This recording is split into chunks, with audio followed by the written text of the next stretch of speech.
The prosecutors in the Letitia Stout trial laid it all out on the table for the closing arguments, and in today's video we're going to talk about those as well as the defense's closing arguments and what I think's going to happen.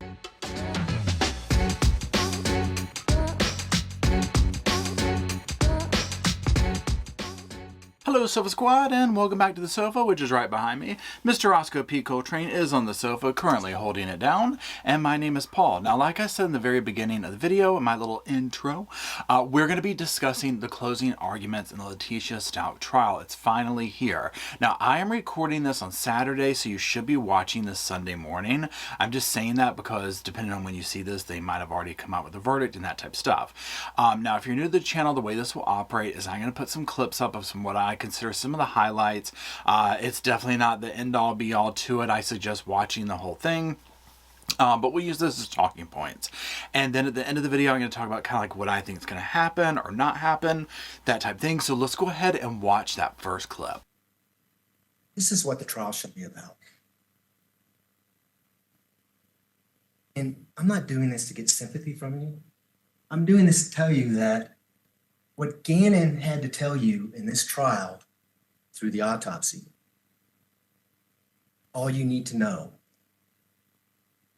And when the defendant did what she did to him, saying at the time she did it. Okay, this I absolutely love that they brought this up in their closing arguments.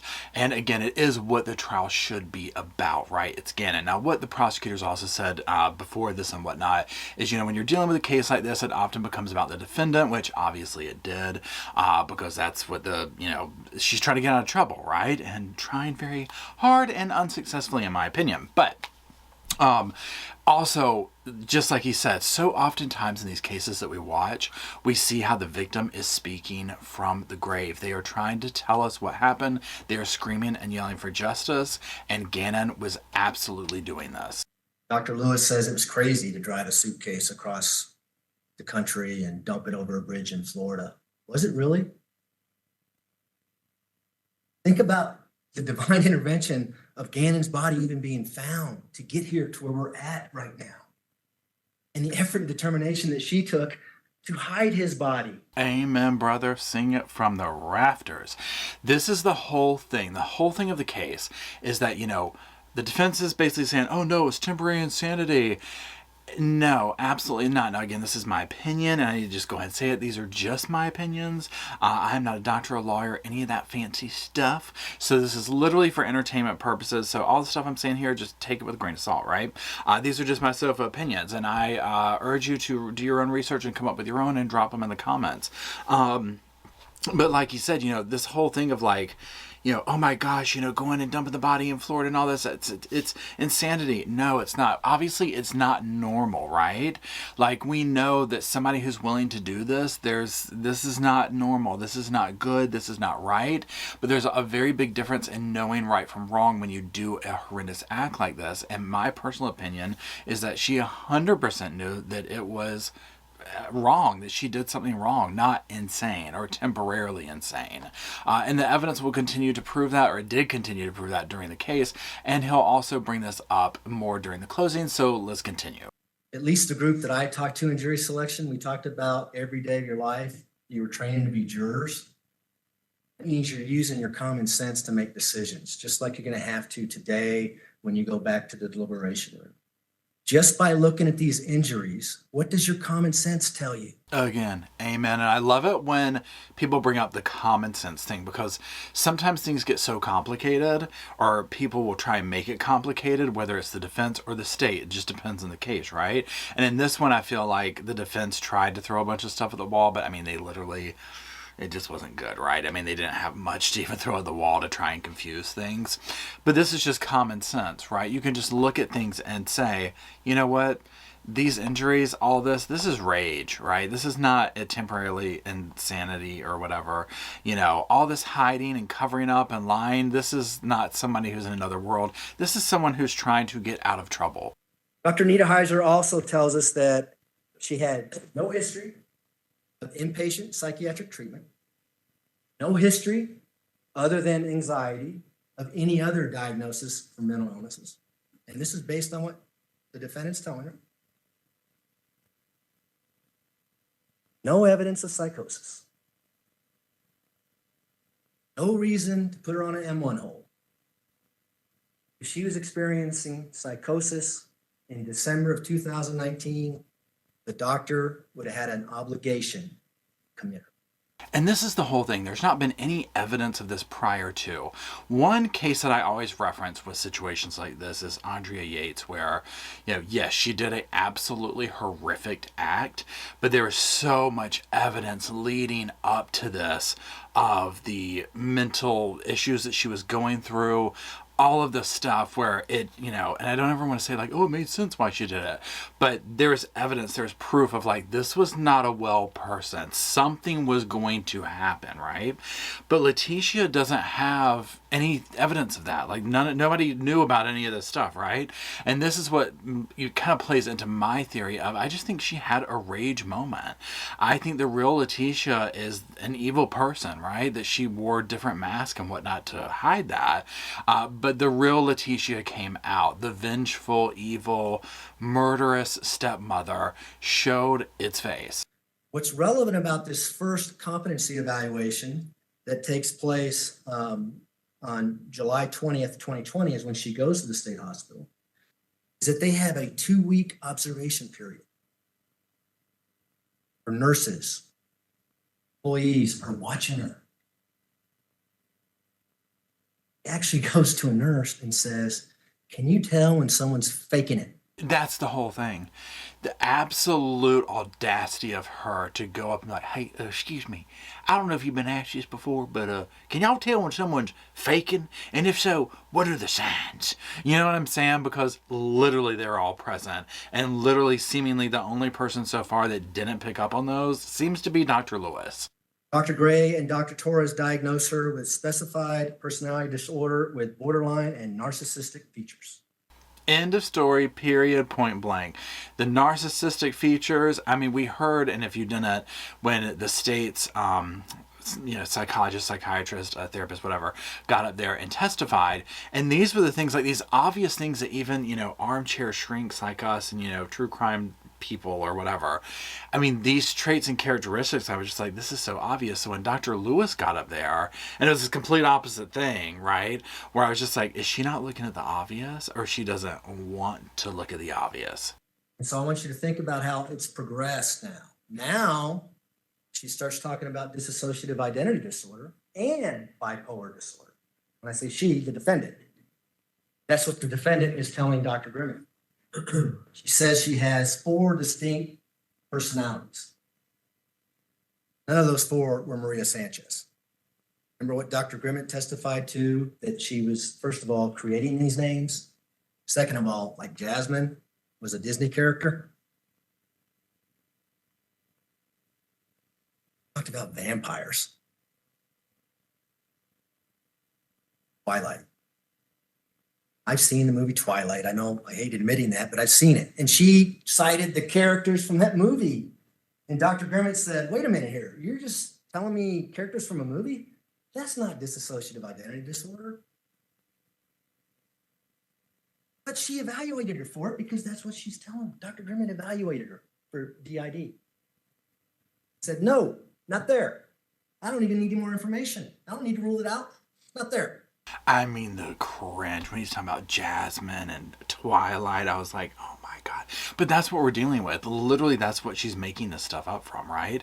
And when the state's experts got up there and we're like, yeah, that's not even a thing. We're not going to even talk to her about this, right? Letitia's story evolves over time, and she picks and chooses from different things. I mean, she doesn't have a problem picking, characters and aspects from, Disney movies and Twilight movies and this ridiculous stuff that she's done, which again, I hate to continue to keep referencing Dr. Lewis. I just did a video on her yesterday. And I guess I still have thoughts on it, right? I could do multiple videos on that, but that's the part that just gets me with that, is just the blatant disregard to this obvious just ridiculousness that Letitia has presented.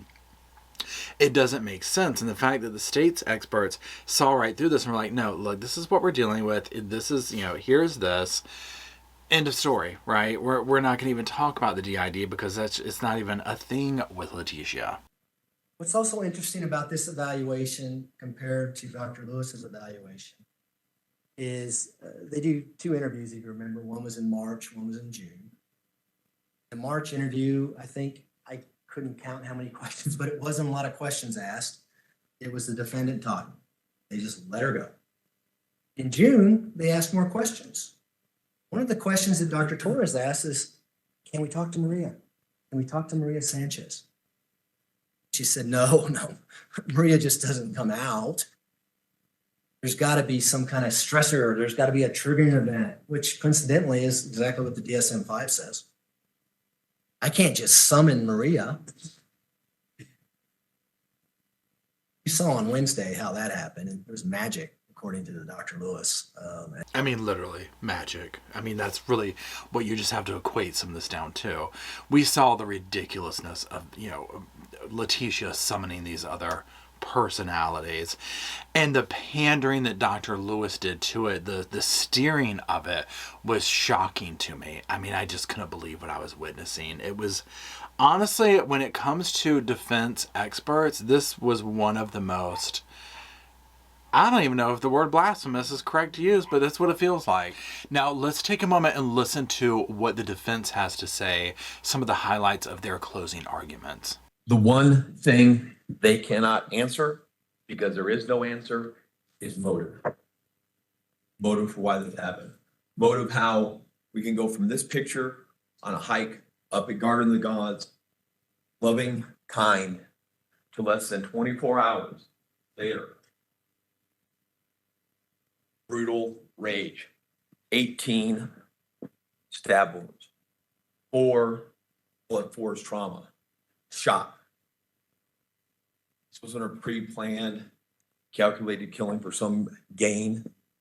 This was a psychotic break fueled by rage, attacking a demon from the past. I mean, cannot roll my eyes hard enough. Attacking a demon from the past. His name was Gannon, and he wasn't a demon. He was a little boy, 11 years old, who was dependent upon Letitia to care for him. And this is what she did to him. Okay, number 1. Number 2, the motive. Now, we're going to hear the rebuttal from the state, and where they're like, hello, we don't have to prove the motive. And this is my thing. And this day and age, just open, I was going to say open the paper, but you know what I mean. Open the internet, open the paper, however you get your news.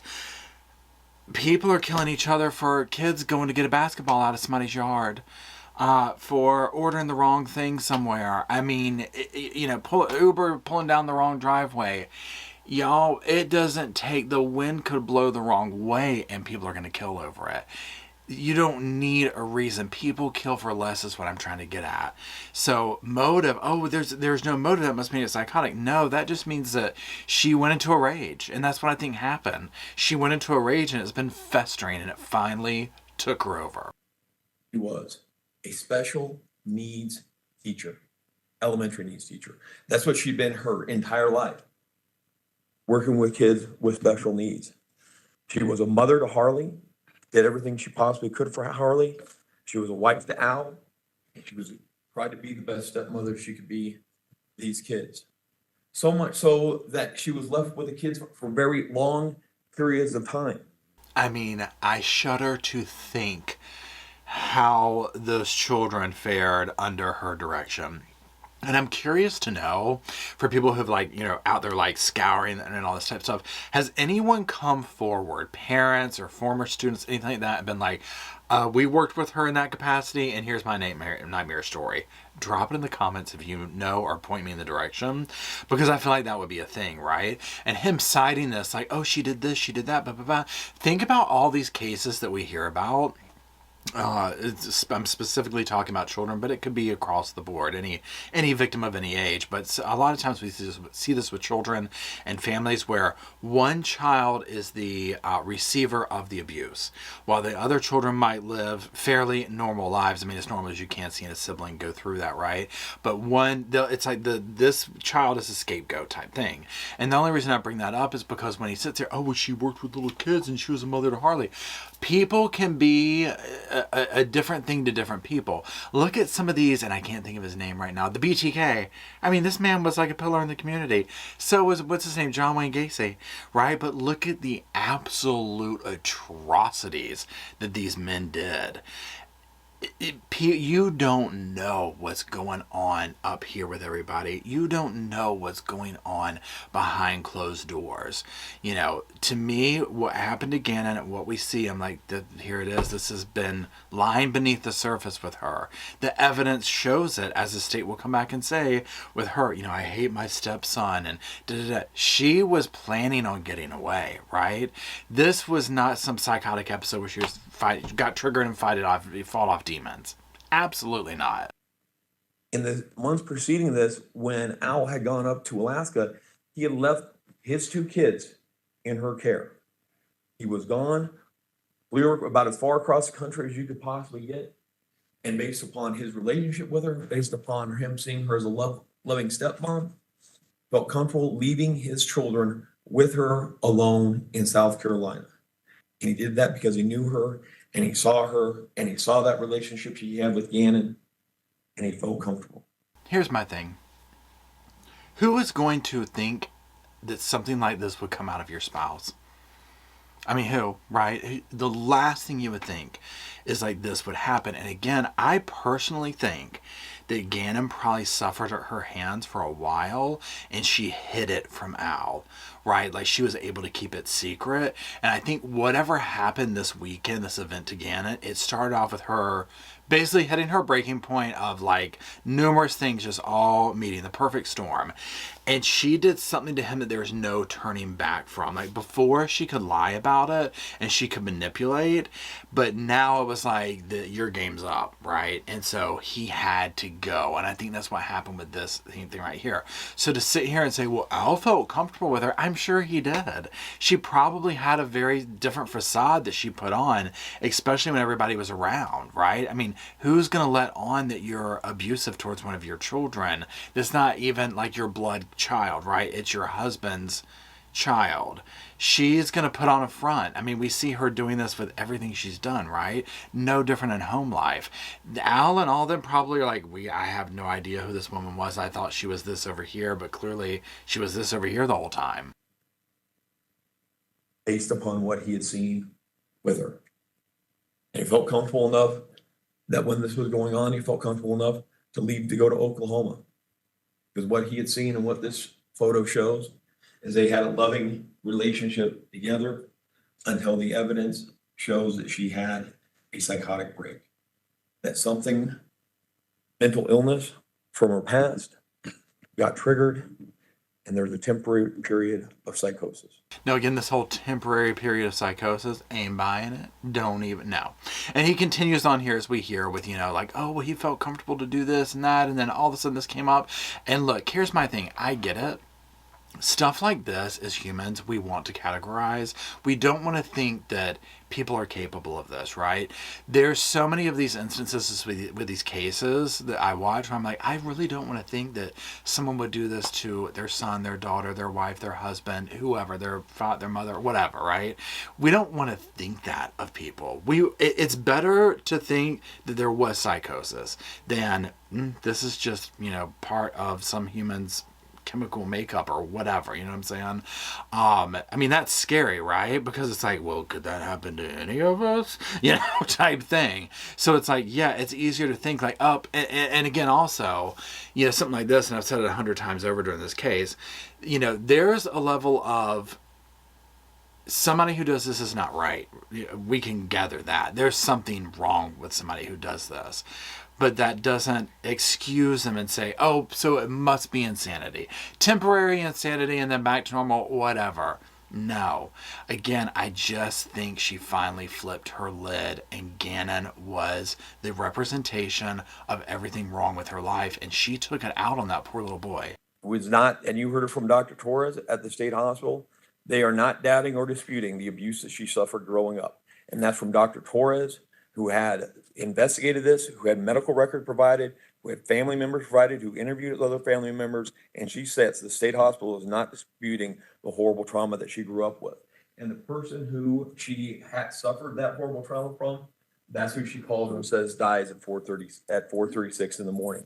Now, this is the thing right here, and they go back to this and they recite this. They're not denying that this abuse and that and blah blah blah blah blah.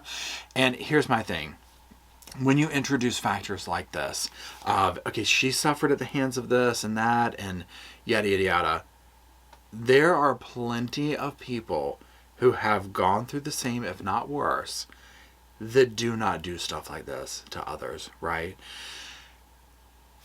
If she had tons of evidence leading up that she was unwell, that she was seeking help, that there were red flags everywhere, does that excuse it? Absolutely not, right? But it would be more like, maybe there is some issue here. She was diagnosed with A, B, and C on these years and was said that she shouldn't be in, charge of children on her own. But here we go. None of that happened though, right? None of that happened. So to try and blame it on former, like, oh, well, you know what? She suffered. They're not denying of this abuse that she went through. I don't wish that on anybody, right? Don't wish it on Gannon. And so that just doesn't sit well with me, because I'm like, okay, but that doesn't excuse this way to say, you know what, it just finally came to surface and she had this breaking moment. And so that's what happened. That's what happened. No, I don't buy that. And that's not an excuse. Teaching kids, helping kids who have disabilities. Through her whole life, that had been her career. That is not a psychopath with antisocial personality disorder.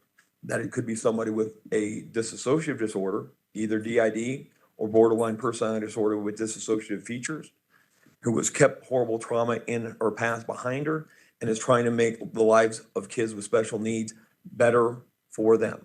That is somebody with empathy who does that whole thing. Well, isn't that just a cute little story all wrapped up in a pretty little bow there? I mean, again, here's my thing. I get the defense is trying to do their job, right? And they ain't got nothing to work with, okay? I mean, very little. And so, this whole thing of, well, she worked with children and all that. It's like the defense. And again, they're the defense. They're trying to do the best for their client. So, I mean, I get that. But it's literally like on every single thing, they have tried to avoid the obvious, which is like, yeah, but what she was diagnosed with, that is somebody that could do that. She can feign these things. If we had multiple character witnesses get on the stand for her, she was around my children, this and that, ain't none of that come to light, right? I mean, not a single bit of it. Just them reciting this expected stuff, that we would expect the defense to say, because their motivation is, keeping her, getting her the best, sentence possible, right? So again, ain't buying it. Ladies and gentlemen, I would put before you the strongest evidence of disassociation going on here. Look at the body-worn camera of the sheriffs when they come in that night looking for Gannon. The most horrible, brutal attack has happened before there. Gannon is in the house in the suitcase. It has all been recently covered up. She's there with her daughter. She's there with Lena. And she's acting and presenting herself to these police, laughing, joking, being incredibly friendly. The reason she was doing that is because she was trying to get out of trouble, is because she had Gannon's body in a suitcase in the home near her vicinity. Of course she's going to be nervous. Of course she's going to be doing all this kind of stuff. This is watching one of her personality disorders, whatever you want to call it, in play, right? She's trying to finesse everybody. She knows that she has a dead body that she's trying to hide and pulling off the scheme of her lifetime, right? So, of course, I mean, none of this doesn't seem abnormal for someone who's done something like that and is trying to clear their name. Now what we're going to do is we're going to listen to the state, get back up another one of the state members, and do the rebuttal to the defense. So let's listen to some of the highlights of this and then talk about my overall thoughts. Ladies and gentlemen, the only fantasy in this courtroom is that this defendant, this stepmother who killed Gannon, has psychosis, that she was insane on January 27th of 2020. That is the only fantasy that has been brought out into this courtroom. It's been brought out by this defendant. Now, one thing I really appreciate about this gentleman is he's coming in with like this emotional impact, this urgency, almost like anger, but not really, but more like just directly talking to you like, look, this is common sense type thing, right? And this is one thing that where the state is able to, basically have two different people come at you from two different angles. And if you follow me, then you'll know I say this a lot of times when we talk about the closing arguments or opening arguments, whether it's the defense, the state, whoever. They are, it's in essence telling and selling us a story, their version of events. And oftentimes what we need to see is, number one, the facts of it, but also the human side of it, the humanity of it, the anger, the sadness, the who was the victim, what was their story, that type thing. And when it's overdone, it's not good. And again, whether it's the state of the defense, I don't care who it is, right? If it's overdone, it comes across as fake. And I feel like the state in this case has done a very good job at basically talking to us like we would probably talk to each other here on the sofa, right? With that sense of urgency, with that sense of frustration, with that sense of outrage and a sense of like, look, what is this doctor saying? This is the facts. Look at what Letitia's doing, but they're not overdoing it. You know what I'm saying? And now again with the defense, I feel like, again, they don't have anything to work with, right? It's all they can do. If the defense, well, let me say this. When the defense in the beginning got up there talking about, well, I'm going to leave the courtroom and all this, it was very cringy. And I felt like they reeled it in for the closings because it was just like, dude, just don't try any of that stuff. It didn't work good in the beginning. You probably did need to leave a few times, right? I would have at least been under the table talking about, I can't go on. They want to talk to you about motive. We talked to some of you in jury selection about motive. One thing you didn't hear the judge read in any of those instructions is anything about motive. You know why? It's not an element of a single crime under Colorado Code. Now, I'm glad that he brought this up about the motive and all that type of stuff, because again, this is one of the things that, the defense is trying to bring up, and it's just like, okay, if that's not even necessary, but the fact that he'll also say we proved it anyways, that's my whole thing with this. It's like, look, yeah, we don't need a motive, right? Because people do worse for less. You know what I'm saying? So, and clearly this is some of the worst for no reason. We don't have to prove motive, and yet we did anyway. This defendant hated Gannon. You know that because she searched it. I hate my stepson. She has one stepson, and she hated him. She was planning to leave Al Stout, move back to the East Coast. She wanted to hurt Al. She wanted to hurt Landon, for that matter. She did, to the core. They will never recover from what she did to them, ever. And you know that. Now, I thought this was very impactful too. Using the word hate, she hated her stepson. Even though it's horrible to hear, it's impactful. We need to hear that. The jury needs to hear that. And they need to also tie it in with, we know that because of the evidence. If you look at the evidence in this case, what was presented, this is very clean cut. There is no temporary insanity. She did an awful act and tried to cover it up. Think about the time frame that we're talking about. This was no snap in time.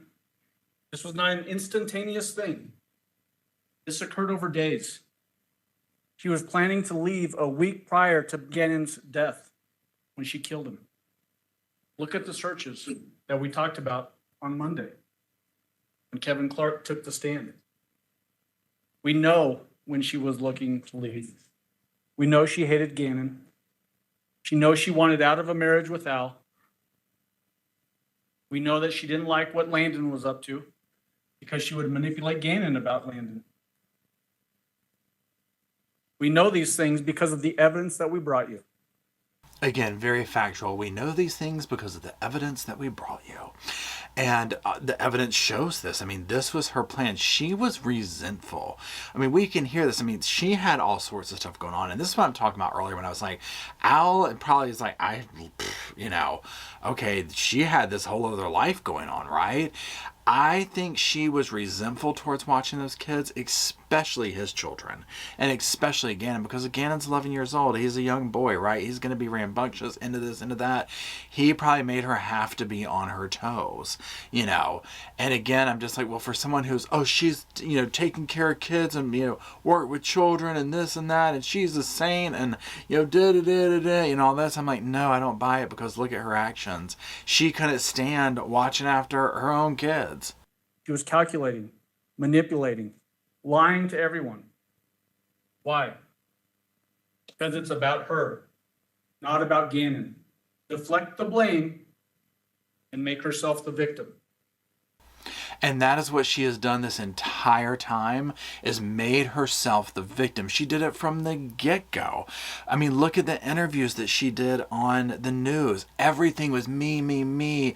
Why does everyone think I would do this? Well, I want to clear my name. This and Al and blah, blah, blah. I mean, you name it. And this was so painfully obvious to everyone, maybe except Dr. Lewis. But we're not 100% sure where she's coming from on this. You know, but for all of the onlookers throughout this trial, this case, and everything unfolding, that's been such a shocker, is watching how much Letitia made herself the victim. And it's been the snapshot into how her mind really seems to work. Does it ever make sense when somebody kills another person? Can it ever truly make sense? Can it ever truly make sense when a parent kills a child? The answer to that is no. None of us in this courtroom, except one, has killed a child. That doesn't make it a psychotic act. That doesn't mean somebody's insane. Unfortunately, way too many people kill kids in this country. Why do they do it? Who knows? Now, this part right here was amazing.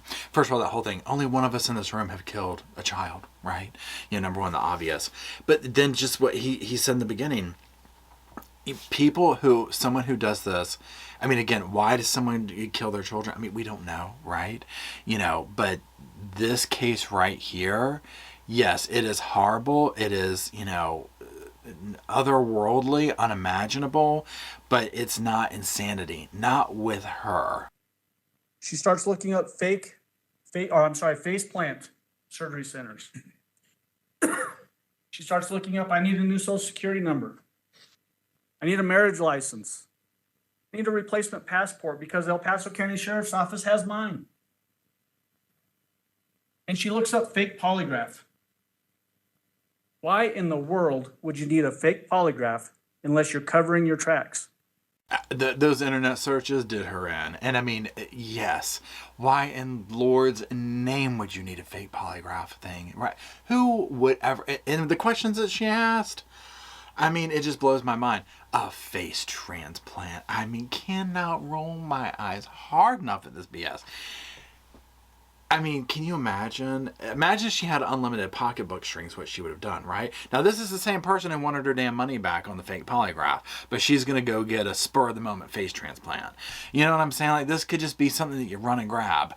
I would think that looking for, like, if you rolled up into, let's say there was ABC 123 face transplants in Charleston, South Carolina. I mean, would this not be like a red flag to be like, why do you want a new face? You know what I'm saying? Like, it doesn't even make sense. Girl had no clue how incriminating Google was. I would venture to guess that not a single one of us in this room ever even knew a fake polygraph website existed before now. I know I didn't. Can you imagine somebody raise their hand? Actually, yeah, but I'll tell you this. Everyone in that damn courtroom and probably watching at home has looked up fake polygraph things. And this is what gets me. I said in my last video about this, where I'm just like, I didn't even know these were a thing. And on top of that, the fact that there's enough of them for her to price shop and find the best deal. Not a single other doctor that testified here in this courtroom saw a single shred of evidence that she had dissociative identity disorder. Not a single one. And yet this doctor comes in and says she does have it. This doctor comes in and says she does have it, and yet she doesn't even know what the definition of insanity in Colorado is. Don't even get me started again on that. Didn't even know what it was. Son smoking weed in the damn courthouse. I mean, the list goes on, okay? Don't even get me started on it. And again, that's the whole thing. When you look at the different testimony from the various doctors from the state or the defense and whatnot, and I get each side is going to present their own doctors, but this was just like, whoa. I mean, y'all were really trying for it. But again, looking at her credentials and whatnot, that's where it was so surprising to be like, this is bad. You know what I mean? Like, this is really, really bad. But again, who knows the motivating factors for Dr. Lewis and why she got up there and said and didn't say and did some of the things that she did and was so easily debunked and kind of torn apart on the stand by the state. I mean, we won't know at this point, right? In that first story about the candle incident, she talks about taking the kids outside and then having to go back downstairs to get Gannon. They all pile in the truck and drive off. That never happened. This was just a story that she had to explain away because the fire didn't work. Gannon didn't die from the fire. Then poisoned him with the hydrocodone. That didn't work. Remember, Gannon was a fighter. 1 pound, 6 ounce little boy when he was born. Overcame all the odds. But he couldn't overcome this one. But he sure did try, didn't he? And this is the brutal, sobering truth of this. Very impactful words because he did try and fight her off. And then thinking of what that poor young man went through in his final days, hours, all leading up to this, it sends shivers down my spine. It's absolutely no way that anyone should have to leave this earth, especially a young child whose life hasn't even started yet, right? He was 11 years old, okay? The realization that, and I often wonder in situations like this, does somebody realize this is what's happening? You know what I mean? Like, this is it. I'm gonna die type thing until the moment of, right? Because she was doing this overkill thing of like he said, let's try the fire. Let's try the hydrocodone. And then stabbing, shooting, you name it, right? And he tried to fight and clearly he went through several of her, layers of, attempts, right? Number of attempts, I should say. And so this brings me to my thoughts on what I think is going to happen. Okay, so again, like I said, it's Saturday that I'm filming this. So Friday, the case went to the jury, right? They went in their little room. They were like, hey, we're taking the weekend. So this is my thoughts. And again, y'all already know I ain't no professional, so I don't know exactly how all this works. These are my sofa opinions. So I think that what happens is the jury goes back there and they kind of like get the lay of the land. Like, okay, this is what we're doing. Let's take a quick poll. Let's just see where everybody's at. If we had to vote right now, what are we going to do? You almost always, in my opinion, are going to have somebody that's like not guilty, right? I mean, someone. It's as hard as it is to think, there's that. Okay, I'll compare it to other cases in a minute, but with this one specifically, because I'm like immediately thinking of another case that we went over recently. So if the jury is going to go through everything and be like, let's just look through the evidence. Let's say even they went back there and they all said guilty, and they were like, let's just make sure we do our due diligence. You know what I'm saying? Someone else's life is in our hands. Let's just make sure we do all this. That's going to take a while. You know what I mean? Like a couple of days worth to go through and be like, boom, boom, boom, boom, boom. Here we go. This is where we're at. Now that to me also is me being hopeful that they all are kind of on board for not guilty, or I'm sorry, guilty. So there's that. Now, if you got back there and somebody was like, I'm sorry, I think she was temporarily insane. I mean, look at the evidence, like they went along that way of thinking, that it's going to take even longer to walk through all of that and kind of be like, well, look, because my guess is that the majority of the jury thinks she's guilty, but there's probably one or two people that are unsure or want to look at some other evidence or whatever. But then regardless, they're all probably going to want to do that, and they're probably just taking their time. I think they are going to come back with a guilty verdict. That's just my opinion. That's what I would do. That doesn't mean that, that could happen, right? I mean, you never know which way these are going to go, but I'm just looking at it through my lens of, I'm sorry, to me, there's been nothing that has been shown by the defense that would make me even consider her temporarily insane. I would do my due diligence and go through the evidence to let's make sure we cover all these things and everyone's questions and everyone's notes before we do the verdict, just to be sure. I would 100% be willing to do that and would feel obligated to. And if that meant that we had to sit on it for the weekend and come back, cool, I get it. You know what I mean? So I'm not worried that they went home for the weekend, like, at all, right? And like, oh God, I'm nervous. No, not at all. I'm not nervous. If we look at the case we covered recently of Alec Murdaugh, where literally, now that one I was like, it's going to be a hung jury or not guilty, not because I felt that way, but because I was like, this is a tricky case. Y'all, would they come back in like an hour? Guilty? You know what I'm saying? That's what I'm talking about. You never know. So I personally thought that this would have come back Friday afternoon with a guilty verdict. So while I am like, okay, I'm not at all thinking that there's a possibility it would be not guilty, but then we don't know, right? So on that note, let me know what you think down below in the comment section. What are your thoughts on the verdict, right? Also, do you have any thoughts on the closing arguments? Was there a part of it that stood out to you the most? But most definitely let me know, what do you think? Are we going to get a not guilty? Are we going to get what the defense is looking for, guilty, temporarily insane, or by reason of insanity, or whatever? I'm curious to know, so drop it in the comments, and I greatly appreciate it. And until you join me and Mr. Roscoe P. Coltrane for the next little Sofa Squad visit, I'll see y'all soon.